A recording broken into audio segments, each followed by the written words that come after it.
of this moment, yeah. Tonight, oh yeah. Up away. I don't deny it's been hard and it's still moving fast, but I know, yes I know, this I know, I know Yah is in charge. Come on, yeah, yeah, yeah. Yeah, yeah, yeah, yeah, yeah. Yeah, yeah, yeah. Yeah, yeah, yeah. Yeah, yeah, yeah. I'll see the side of so unforgivable. Yeah, wake up, world, wake up. Yeah. I know he's here. That body moving. To grow into a tree. Woo! So free, so beautiful, they can't chase it, they can't take my life. This is yeah, yeah, yeah. This is yeah, yeah, yeah, yeah, yeah. They can't take away tonight. I am a poet, Yeah. so beautiful. So beautiful. Oh, tonight I am a poet, so beautiful, so beautiful, yeah, yeah, Woo! yeah, yeah, yeah, yeah. How is that name? Come on, yeah, yeah, yeah, yeah, yeah, yeah, Wake up, Elizabeth. Wake up, world. That was my husband, Phil Hale, and the lovely, beautiful Sky Covington. My God. Grand Rising, Elizabeth. Yes, yes, yes. Let me pull myself up here. Mama Ayaba, it is yours.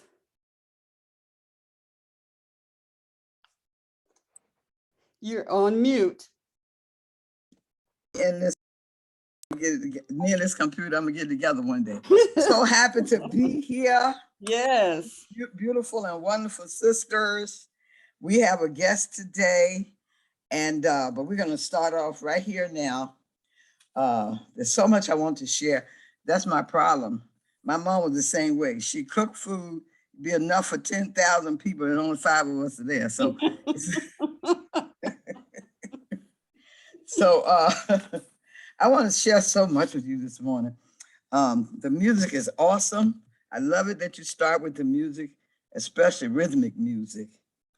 Let me ask you something. Can you hear this? Hold on. Can you hear that? It's muffled. Yeah, muffled, but we can hear it a little bit. Okay. All right, I just want to know. Okay, where shall I start? First of all, we're going to talk about culture today, different kinds of culture. And the sister who's going to present is going to also share with us about agriculture, the oldest culture. So I will start with the role of the oracle. If any of you saw The Matrix, you saw who the oracle was, right? Yeah. Oracle was a Black woman, a queen mother, and she baked cookies. She made sweet things. So the role of the oracle is to serve as a vehicle for the communication of God's wisdom to man. The ancient text symbolizes it as a cauldron that contains spiritual food for the nourishment of superior men, that they may in turn uplift mankind. The cauldron is an emblem of the spiritual practices that have been evolved by all cultures to assist people in their spiritual development. This includes bringing forth the next generation of ancestors returned. I know people call them babies, but in traditional culture, they are called, or we are called, ancestors returned. If I remember correctly, Queen Abum said that she also remembers things from other lifetimes, including the return of her children, the return of her husband. So I'm not telling you something that you don't know. As a matter of fact, what I love about the Elizabeths is that when you talk about things, when everybody is doing their different programs, the confirmations come because we are basically traveling the same roads. And we're familiar with what each one is talking about. And that is just so wonderful. You know how lonely it can be when you're talking about something and don't nobody know what you're talking about. Yes. So their food is an accumulation of life experiences of previous generations and the current parents. I'm reading you what I've written, so. Their food is comprised of genetic material as well as the fallout of the current parents' diets and habits. It includes, but not limited to, the current parents' bad and good habits, bad disciplines, good disciplines, or lack thereof. It defines who and what you are and what your function is, whether human or divine. What will you take from the cauldron, and how will you manifest it in the world? The cauldron is healing. It sacrifices its content for the good. It is unselfish. It is ma'at, God's love, and by default, God's justice. Therefore, it is your healing. It symbolizes the womb, thereby mandating that only when the womb is cleared of all its trauma can you manifest all the love and justice and healing you want to see in this world. That is whole health and optimal wellness from conception to creation. Next, who and what you are. Want to know who and what you are? You are a powerful energy center selected by the intelligence in the universe to do what you do. You are the portal of life, of creativity, of wellness, of the healing fire of all that is good. You make life continue. You are the portal of God's life force to return to the earth through the earth, which is you. You are the lawgiver. And when all is in order, your mate is the enforcer of that law. When you are in order, your life is in order. Your children are in order. Your mate is in order. And when shall that be? When your divine womb is healed and is in order. Sacrifice is intentionally giving up something for the well-being of another. Sacrifice that which blocks you from being all that you can be, all that you were created to be. Redefine yourself, then redivine yourself. Okay. And last but not least, the divine power of your sacred womb. You want to say something? Greetings, Mama. Can you hear me? I hear you. I say, I made it in. Blessed love, grand rising, as they say. All right, the divine power of your sacred womb. The womb, like the cauldron, contains a spiritual being who is clothed in the flesh. That flesh is provided by its mother and the amniotic supply. Amniotic fluid is responsible for. I thought this was so amazing. Women, we don't know all that we do. So that's one of the reasons I pulled this out. We don't know all that we were created to do. We don't know all that goes on inside this womb when this seed meets this egg. And just for a little aside, a friend of mine told me yesterday that the women's liberators, have come up with a new idea. They want to penalize the penis. They think the penis. Wow. Them crazy women. I'm telling you, sisters, don't follow the world. The world is going over the cliff. The divine power of your sacred womb. Protecting fluid is its food for the fetus. The fluid cushions the baby from outside pressures, acting as a shock absorber. Guess what? Temperature control. The fluid insulates the baby, keeping it warm and maintaining a regular temperature. You ain't doing all that. You don't even know what's going on. We just have it in us. Infection control. The amniotic fluid contains antibodies. Lung and digestive system development. By breathing and swallowing the amniotic fluid, the baby practices using the muscles of these systems as they grow. Muscle and bone development. As the baby floats inside the amniotic sac, it has the freedom to move about, giving muscles and bones the opportunity to develop properly. Everybody gets excited when you feel the baby kicking. You know the baby got all his parts now. You can't see it, but you determine that that's what's happening by the action. Lubrication. Amniotic fluid prevents parts of the body, such as the fingers and toes, from growing together. Webbing can occur if amniotic fluid levels are low. Umbilical cord support. Fluid in the uterus prevents the umbilical cord from being compressed. This cord transports food and oxygen from the placenta to the growing fetus. Normally, the level of amniotic fluid is at its highest around the 36th week of pregnancy, measuring around 1 quart. This level decreases as birth nears.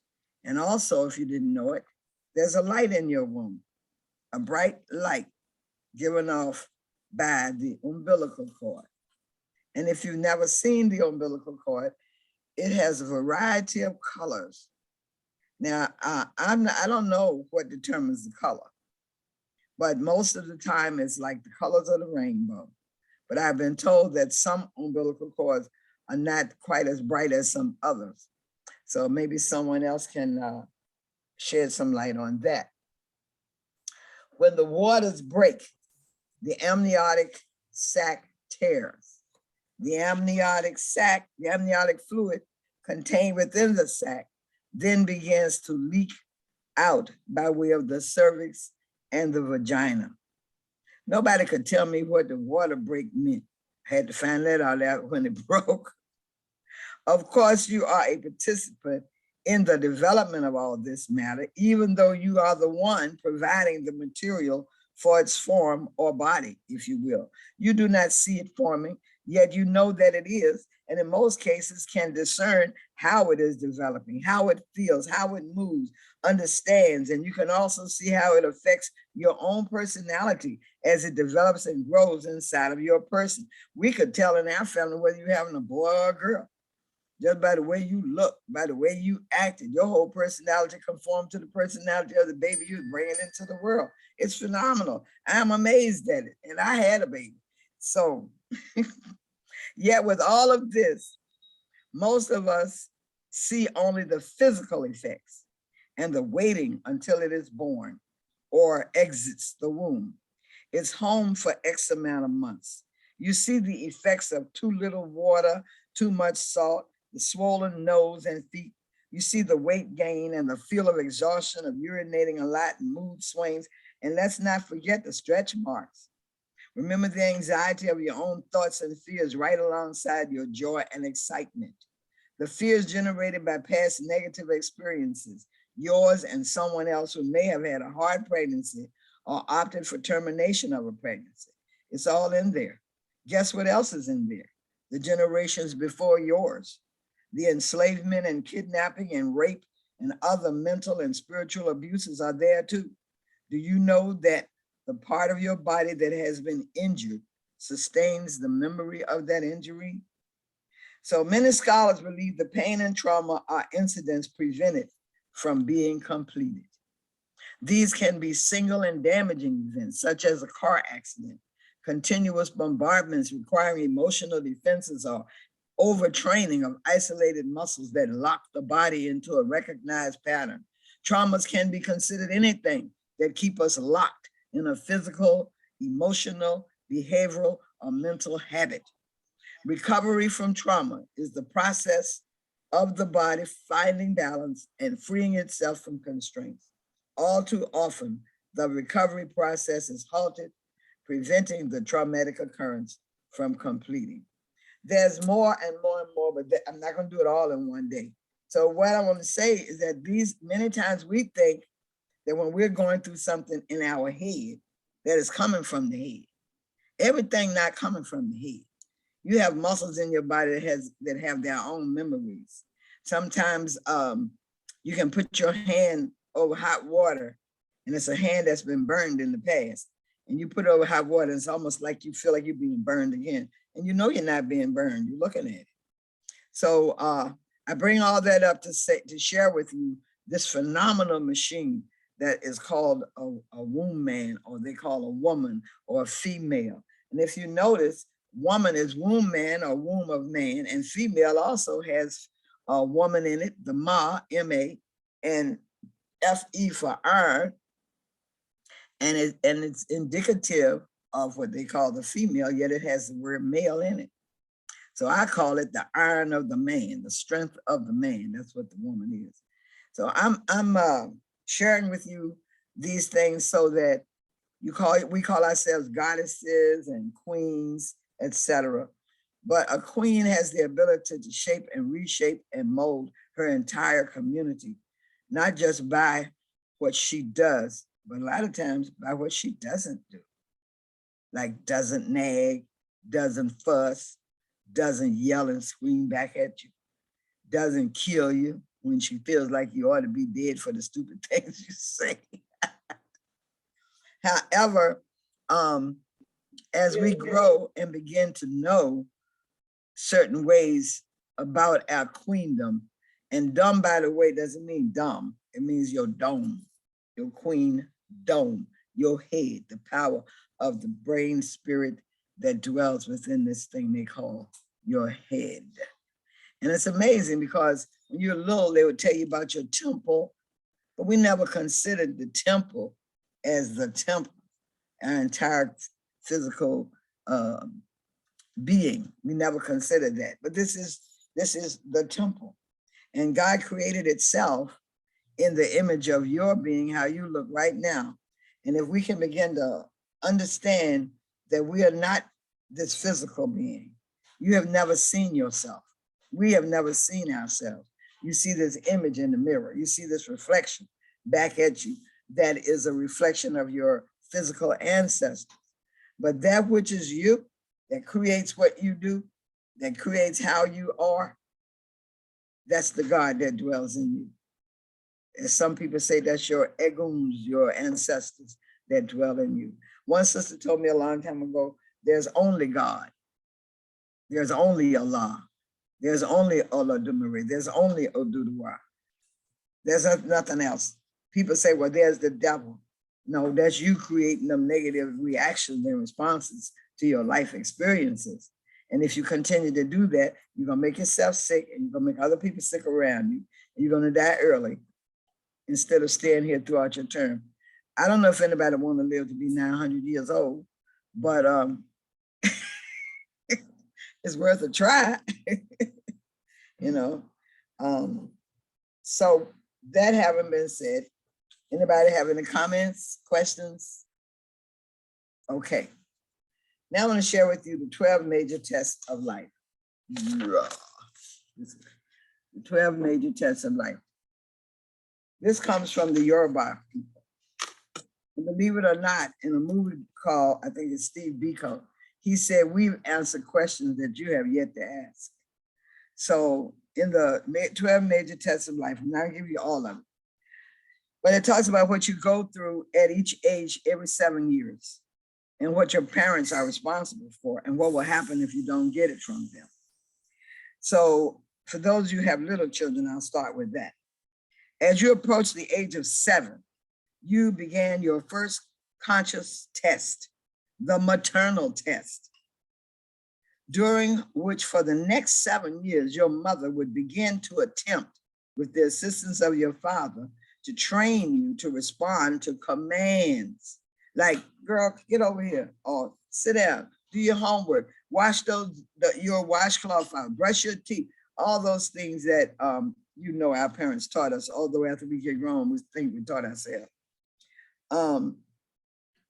You haven't just awakened to the fact that you could accept or reject commands. If you consider them unpleasant, you begin to clash with your parents. If you succeeded in outsmarting your mother through guile, excuses, and lies, and you got your way more than she got hers, you failed the first test of life. It was your parents' fault. They did not understand discipline, and you were off to a poor start in life. The paternal test began as you approached 14 years. Whether you had a father or not, Baba Luaye, the taskmaster God, tested you with your household work and chores and learning of a very basic nature. If your parent and teachers forced you to attend to your duties and classes, you passed this 7-year period. If both you and they let you slide, you failed it, and you were terribly unprepared for the third cycle, which is the test of peers.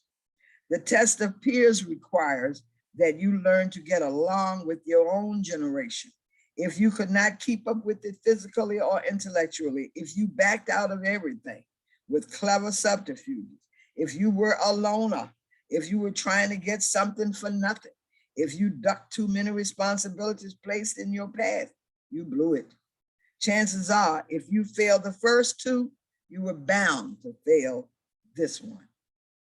And last but far from least, the self-test is there when you approach 28 years and began to wonder just what you should do with your life. You notice people in that age group, they'll say, I'm trying to find myself. Soul people say, oh, there it is right there. I'm trying to find myself.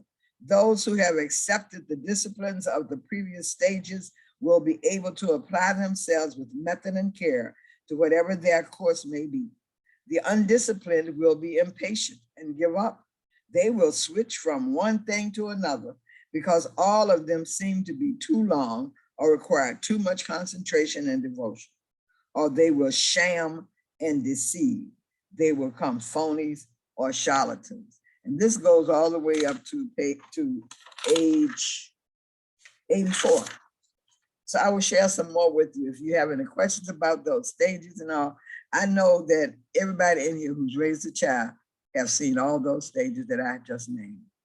And you have seen the results of what happens when we're not able to do the things that we're required to do so that these children will be straight. And now you're looking at a generation of young people in the age group of their 20s and late 20s who don't know what to do, where to go, or how to do it. Not all of them. I said a generation. That's a generation. That's a generalization on a generation. So anybody have any comments or questions? Okay. Well, Mama, that was fascinating. I didn't know about well, I knew about 7 years, you regenerate your skin, all of that happens. You're a new person, but I didn't know about how important the training in each of those stages and how if you don't handle it, handle behavior, handle all these things in the first 7 years, when they start learning themselves and wanting to express themselves and stuff. And that's, what is that, 14? And then them 14-year-olds, they get to smelling themselves. Yeah. And if you didn't train them right in the beginning, you have those challenges.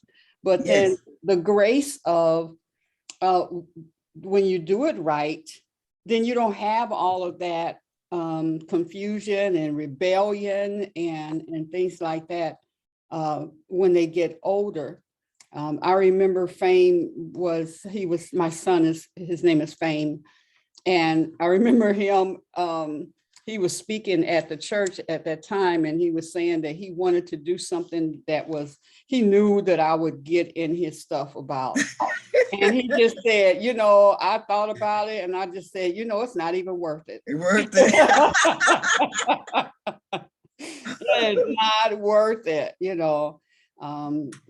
that's a good teaching there, Mama. All right, now see, that's what when the word Sankofa, my company is called Sankofa Enterprises Inc. And within it, we have a compartment called Universal Truth Life Skills. And that comes under the life skills. And then Sankofa Land Production, that comes under the music and all that creative stuff that we do. And the cauldron, if you have well, let me show you a picture. The cauldron.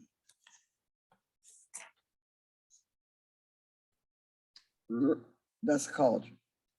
And if you notice, the cauldron in this picture is setting over water. Most cauldrons are sitting over fire.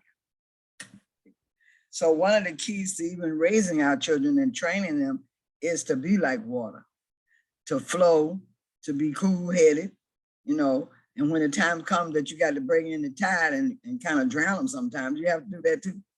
But you have to be ready for all of that. And part of what Elizabeth does, in my thoughts, in the training that I've had, is it mirrors the women's societies of West Africa and all over Africa. It's interesting how people taught us about Africa as though Africa was a country, and Africa is a continent, and America, the United States, is set in it 3.5 times. So it's interesting that all the different countries in Africa, which at one time were more like families, and the families became tribes, and the tribes became states, and the states became nations, and et cetera, have the same pattern, the same consistency and order. And you come over here to the Native Americans, or what they call Indians over here, which when Columbus and those guys invaded, they called them Indians because they were using the word Indios, the Spanish people who saw these wonderful brown and black people. Indios meaning people of God. They've always known what we are. So I tell Black people all the time, don't fool yourself. Everybody knows more about you than you know about yourself. But even within their system, it's the same breakdown. Women's society, men's society, women know their roles. Hey, what you doing with that on? I got this, some of you got that on. We didn't even call each other on the phone. Well. And so so now we're here bringing our various experiences and education to share with one another and to find out that basically we've been guided along the same path. That's right. Right? Yeah. So the women's society is not gone, it's not dead. And I'm gonna just add this one more thing, and we can talk about how now this might hit y'all a little funny. Women and men who think they're gay, for example, are reliving the close connection that they had in the men's and women's societies back in the ancient times. But they have no idea of what it is that's rising up in them. They think that closeness and that emotional attachment has to do with some physical business between each one. We're not Romans. We did not descend from the Romans. We did not descend from the Greeks. That's their way of life. Men became engaged with one another sexually because of the power of the male. they felt like women were too weak. They only came into the woman when they wanted to make kids. They came into the man because they want that power that man had. There's a logic to everything, but you have to study to know these things. And the other side of that is facing reality. I don't allow people to frame my mind. You can't put stuff in. My daddy taught me that. He used to punch me in the head with his finger. Boom, boom, boom. Think. So I've always been afraid, really, to tell you the truth, to let anything in my brain. That's why I never did drugs or hard drugs or pop pills or any of that stuff, because I didn't want to put nothing in me that I couldn't get out. So I'm going to expound on some of this stuff as we go along, but I want to just touch on that aspect of it as well, because the Women's Society is a great thing. Go ahead, sister. Just reflecting back to speaking about each cycle or stage of life that you go through. And then you were touching on in African culture, but in African culture, each one of those periods are initiation time, or rites of passage time. And that's what we lack here in the US as our growth, you know, the confusion of what to do, because we follow, like you said, we follow somebody else's culture, somebody else's lifestyle, and not knowing. So like you said, the reading and the studying of culture brings us into our true selves. Absolutely. We knew back in about 40, more than 40 years ago now, that African initiation was one day going to become boys and girls. What do they call it in the church? They don't call it initiation, they call it something else.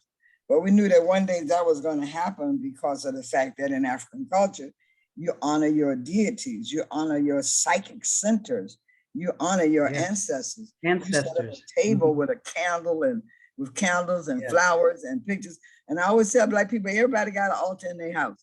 You just don't know it's an altar. That little buffet everybody got with the plastic flowers or dry flowers on it, candles that you never light. Oh, just about every Black person house I go to got it. And that's an altar. And what is an altar? This is an altar too, your heart. That's an altar also. Temple. Yeah, temple. Yeah, well, this entire body is your temple, and they call these two sides of your head your temple. Why do they do that? How did they know that? They're not talking about from medicine. My mama didn't know nothing about the body and what the body is made of when she told us about our temples.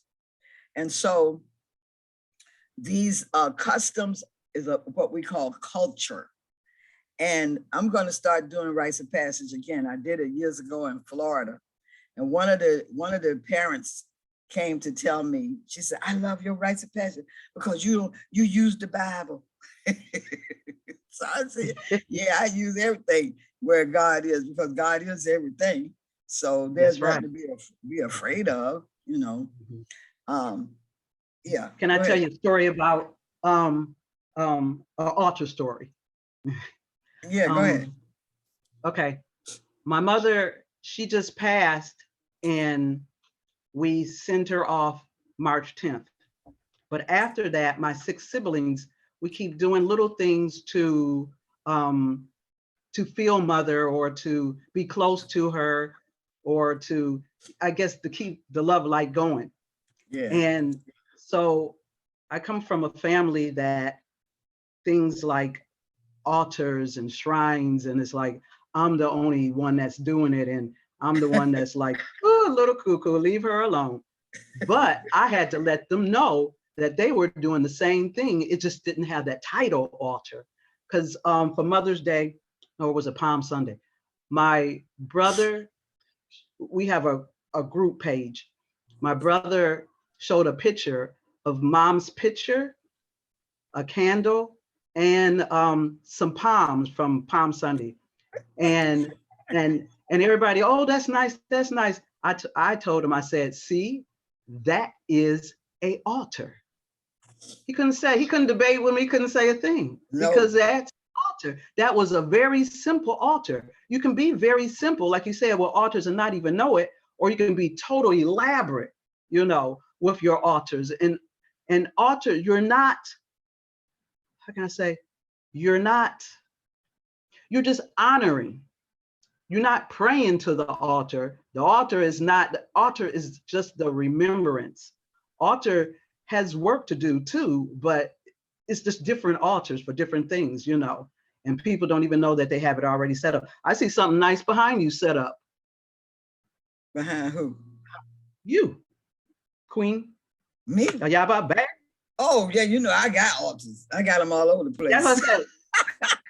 Yeah, I got altars. I have to be reminded, you know, this one that you see back there is for the ancient Kemetic faculties. You can't see this one over here, but this one is because the art that you gave me to do with my art, that's for my creativity altar. And this one back up here is from my ancestor, but so many of them have passed, I got to get a bigger space to put all the pictures and all their names, you know. And what happens when you have, let's say, an ancestor altar, when you sit down in front of it and you start thinking about those people who raised you, who influenced your life, who trained the way you think and even the way you see things, you begin to feel them. They be coming into your brain, bringing information to you, something you've been wanting to know and hadn't gotten the information. And all of a sudden, while you're sitting there on that floor or on that chair, talking to them, bam, it'll come in your head. Oh my God, yeah, that's the answer. That's what I should do. But we don't think it's coming from the ancestors. We just think it came from nowhere. It just popped into your head. So the ancient practitioners of traditional medicine, traditional healing, traditional thought, it's all one thing. For example, we as females, we as women, we all have breasts, some big, some little. We all have hips, some fat, some small. We all have the thighs, some lumpy, some smooth. I mean, we just, that's what we have. Males have what they got. And I got a grandson. And I remember my friend, Babala Day, he made a song where little boys sitting in the closet playing with their toys. And I said, in my mind, I knew he was not talking about real toys. So when my grandson started playing with his toy, long ago, before he even got out of diapers, I said, oh, they start off life like that. Okay, so maybe that's why the grown men be grabbing it all the time. They ain't checking to see what is there. Whether it's there, they know it's there. It's a part of that meditation. It's a part of that thing. And we haven't, because we lack the essence, the essential things about culture. When we have sons, we don't tell them that they wake up with the erected penis because it's protected, they're connected to God. They're connected to the sun. Their penis rises when the sun rises. My girlfriend sent me in the room to wake up her boys, of which she had 7 of them. And I went in the room to wake them up, and everybody was standing at attention. I ran out the room. I said, why are you sitting in there? What is going on with them? Anyway, that's a powerful thing. And we no longer have the authority within us to continue to do things and practice a way of life that we know is a killer way of life. Our sons should have been taught this from the day they could understand your voice. They should have been taught their connection to God. They should have been taught that they have an eternal symbol to prove to them that they are continually bound to this spiritual energy that we call God. And when you go into the African Museum in Washington, D.C., there's a statue of a erected penis and an erected pineal gland. The same statue, pineal gland coming out the head and the penis standing in between the man's leg. And people look at it and pass on by, but as soon as I saw it, I knew exactly what it meant. And we know what it means. Go ahead. Any more comments? I'm not trying to blow nobody's mind. Don't y'all be so quiet. No, but Well, I would like for you to, because I would have probably walked past that and just not really known about the pineal, Pineal. pineal. pineal and the penis. So could you elaborate? I would be one of those stupid ones, or not. Don't be, no, you're not Not stupid. stupid. We're just uninformed. Unknowing, uninformed in the pureness of what that means. So could you elaborate? Well, your pineal gland has a very serious job. I'm gonna defer that to Hawa, and then I'm gonna draw the connection between the two. Okay. Go ahead, Hawa. The pineal gland, which sits in the middle of your head, it's like a receiver in a sense. The pineal gland is just a teeny pea that just sits in the middle of your head. A lot of times in our anatomy studies, it's not even addressed because they still trying to search and figure out the mystery of the pineal gland. But that little bitty gland is the master gland over all the other glands in your body. It's the gland that receives. When you say the pineal gland, or being intuitive, or the God's eye, or the first eye, or the third eye, it's what is being received. You know, we have these chakras, and that's something else to get into. But the pineal gland is like the master gland. The master gland is the God's gland. That God gland is your navigation through this world. You know, if you can tap in and activate it. But in reference to where she's going, I'll let her finish, you know. Let me ask this before you go and explain the other. Is that something that can be destroyed and or hurt, or does everyone have one? Well, everyone have one, but I'm telling you, it's like how you maintain your body, you know, because everything has a way of decaying. You know, like I say, the Walking Dead, you know, when you don't take care of your body right, yes, it slowly decays. So with that, drugs, alcohol, caffeine, all type of things can imprison it, you might as well say. Can you get it back? It just depends. Wait a minute. Before Nawili, it was At Peace. At Peace wanted to say something. You there, At Peace? I don't see. I don't see her. Okay, Nawili, she wanted to say something. Yes, great rising, everyone. Bless you, sisters.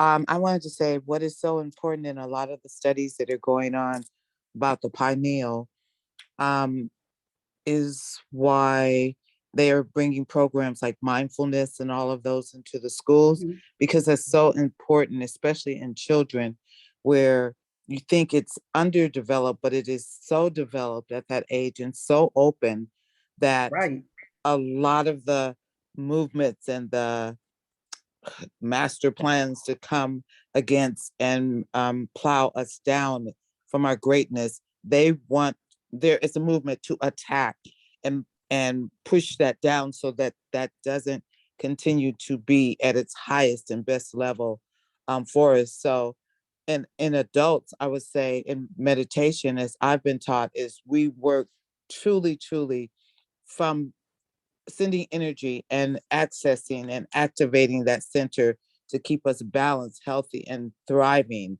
So without a doubt, and Peace will probably chime in about that. That's why meditation is so important. I was trying to show a picture, but it's not coming up. Exactly where it sits. It sits just, and it's so teeny, like the size of a pea.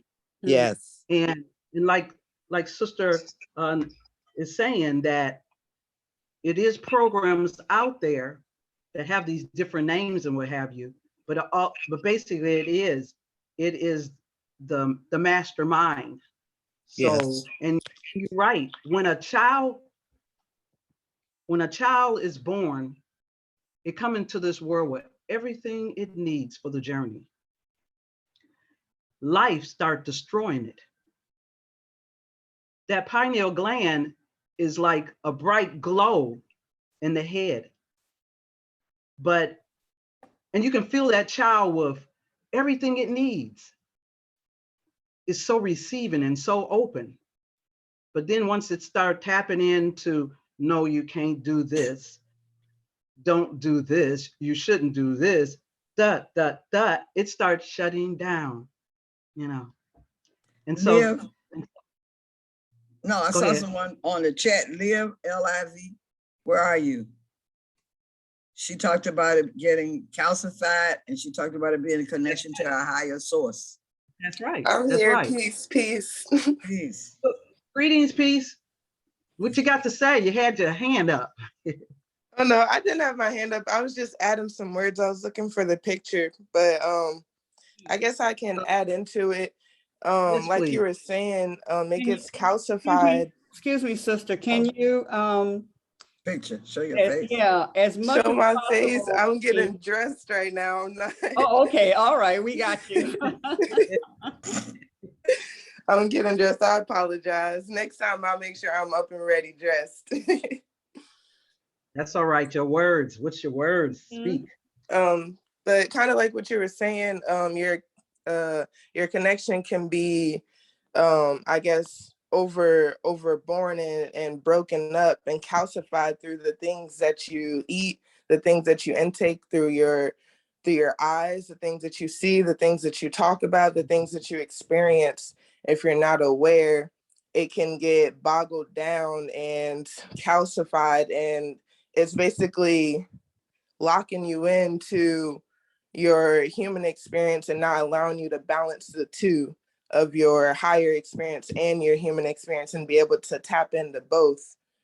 From what I know, some people are born with it calcified because they don't have that strong connection to source like we have. And I think it was the last thing I said you wanted me to chime in about. Oh yeah, I said something about that. So that's pretty much all I really had to add.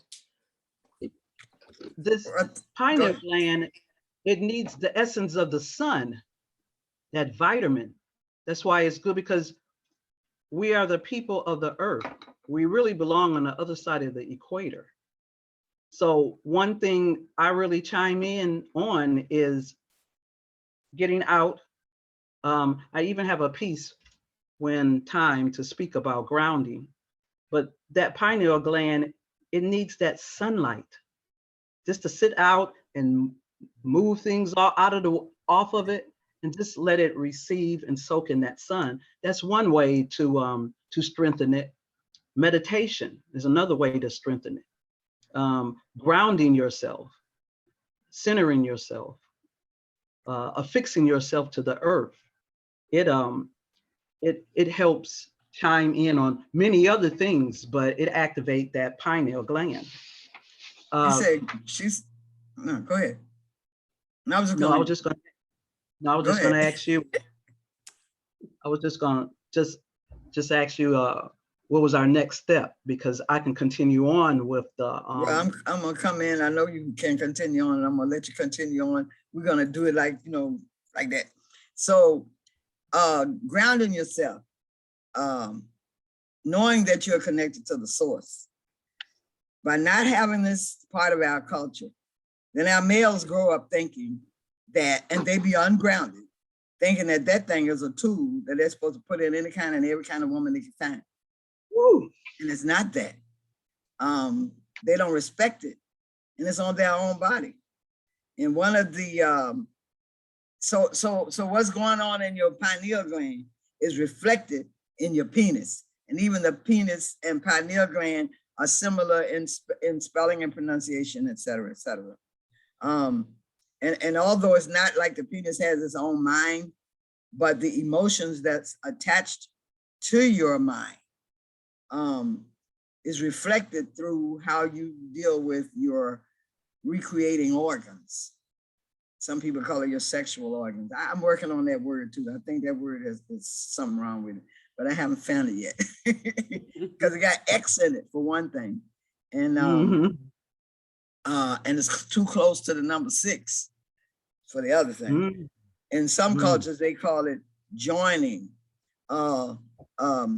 Tiffany wrote in pineal equals penile gland, and that's very close to penis. So what I'm saying here, what I'm sharing with you here, is that without the culture that goes into reflecting and training of an acceptance of our minds, of our God-centeredness, then we are being led, misled, misguided towards focusing on the physical aspect of our bodies. And it's reflected in the way she says Obelisk is recognized as Osiris, Nimrod's phallus, and I missed the last part. But you know, y'all can jump in and say this stuff too. But it's reflected in the fact that when white men are always talking about how large black men's penises are and comparing them, that seems to be the main function in their lives, is comparing themselves to a black man's penis. I don't never hear them talking about how large our men's minds are. I don't hear them talking about people who can be on a basketball court and figure out the angular, she's holding up the obelisk, and figure out the angular projection of where to place that ball and the speed is needed to reach that basket. They don't talk about the kind of mathematics that's in their minds. They don't talk about the mathematics that's in the mind of our great musicians. And then they took the rap, which wasn't called rap at first. They took the poetry that later on became known as rap. Now they call it hip hop. And they took that and had a meeting. And I know this for a personal fact.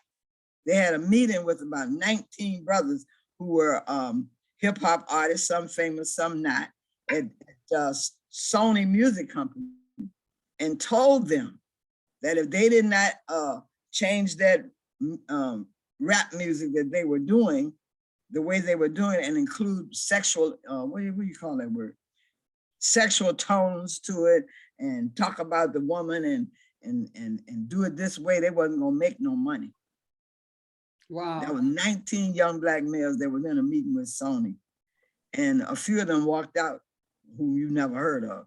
And you know the ones who stayed because you hear them. Yeah.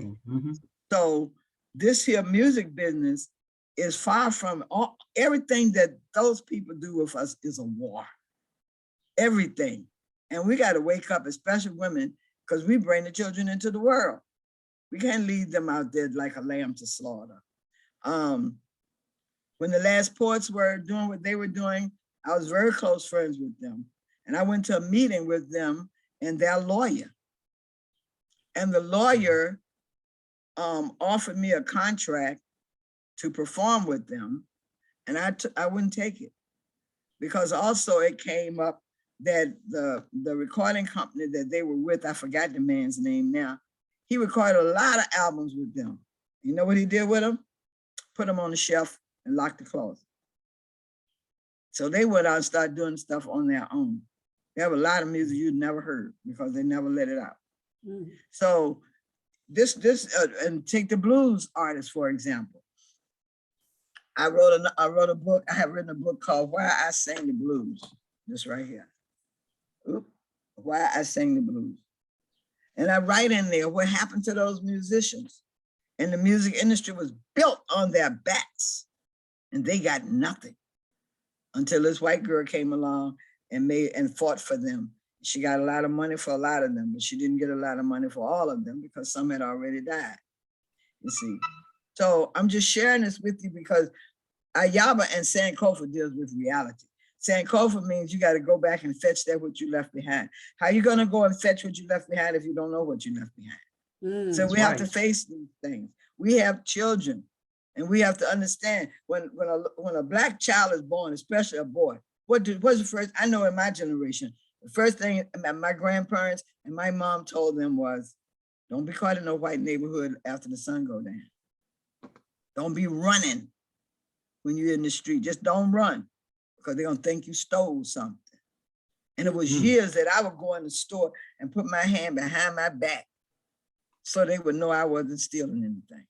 I didn't know why until one day I was in the store and it came to me when I was in Brooklyn. Why I got my hand behind my back? And I said, oh my God, I know why. So they don't think I'm trying to steal. So sister had her hand up. Peace. At Peace has her hand up. Hey y'all. I'm looking rough this morning. Don't judge me. Good morning. How y'all doing? Doing good. I'm gonna judge you. I'm gonna judge you for saying you looking rough. You look good. Right.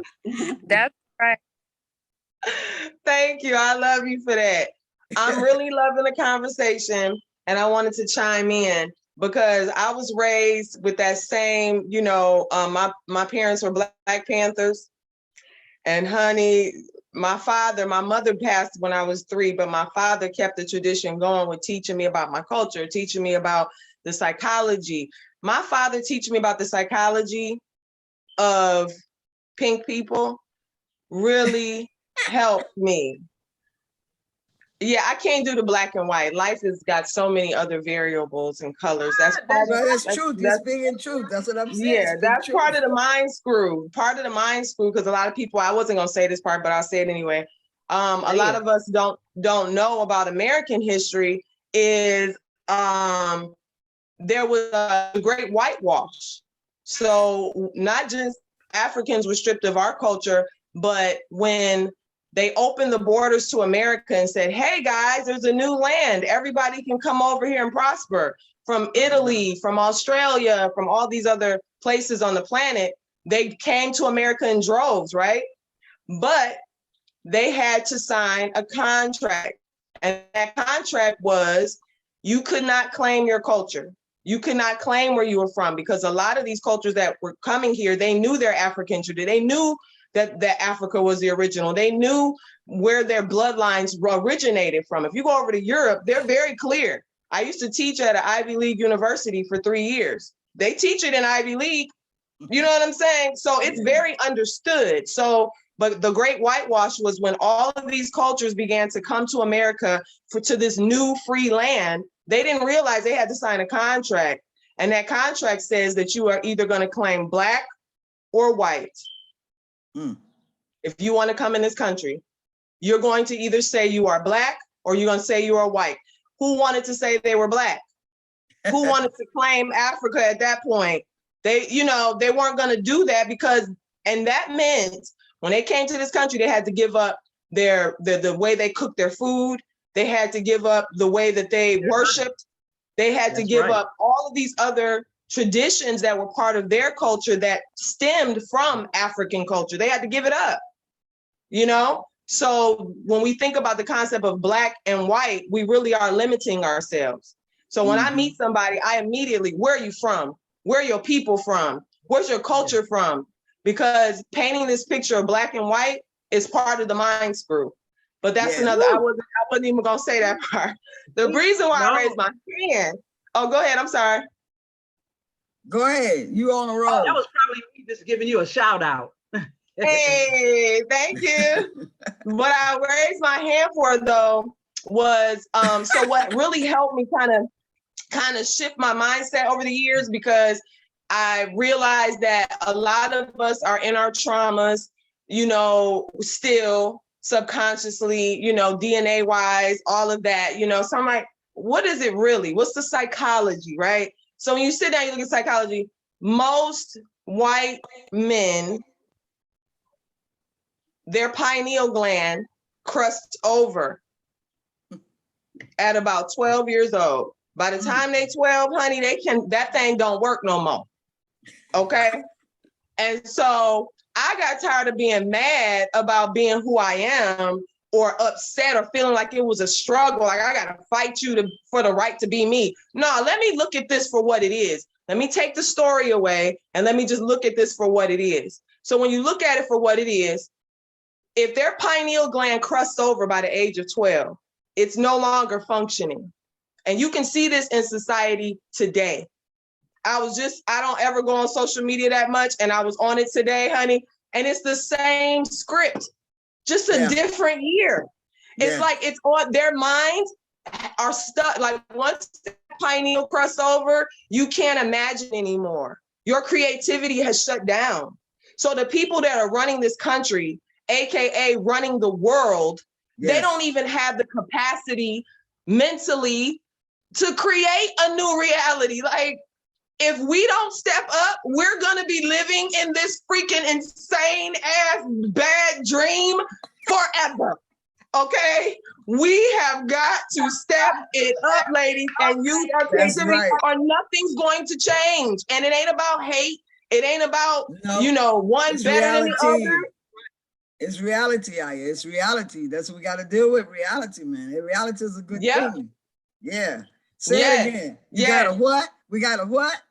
We got to create. We got to use our pineal. We have to use our imaginations and create a way out of this.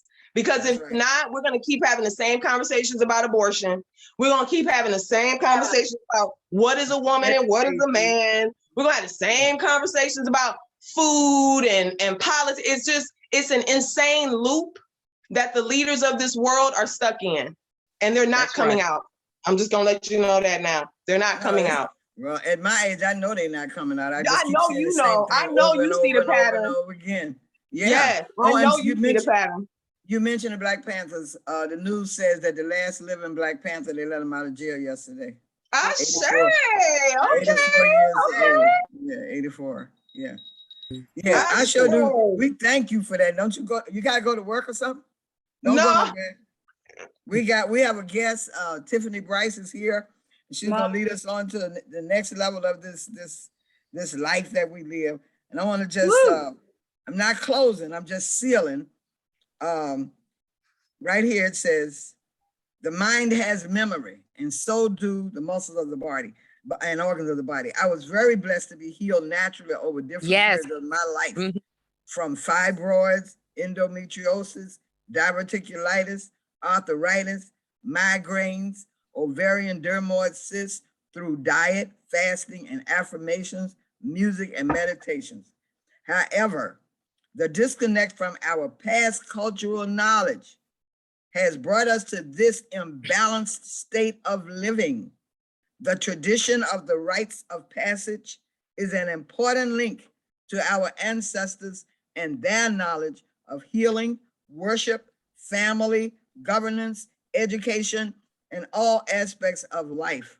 Reconnecting to our cultural heritage is imperative to our survival. Come travel the sacred pathways. That's from Sun Ra. Come travel the sacred pathways to self. Oh, that's an advertisement. The Queen Mother. Anyway. Queen Mama Ayaba. Yes, ma'am. I just want to let those that are joining us from Facebook and YouTube that it is 9 o'clock, it's a little past 9 o'clock, and we are going to say peace and so long to you. But if you want to join us and continue this conversation, which is real fat, it's real juicy, then just come on over. If you go to ElizabethVisionaryConference.org and then hit that ticket, it's free, and come on and join us. Okay, so peace to all of you. Thank you for joining in. And I think, wow, this has been a powerful conversation, and we're going to continue it. You can continue with us if you want to. ElizabethVisionaryConference.org. Peace out to you. We love you. We love you. And I want to now introduce and bring to the forefront Tiffany.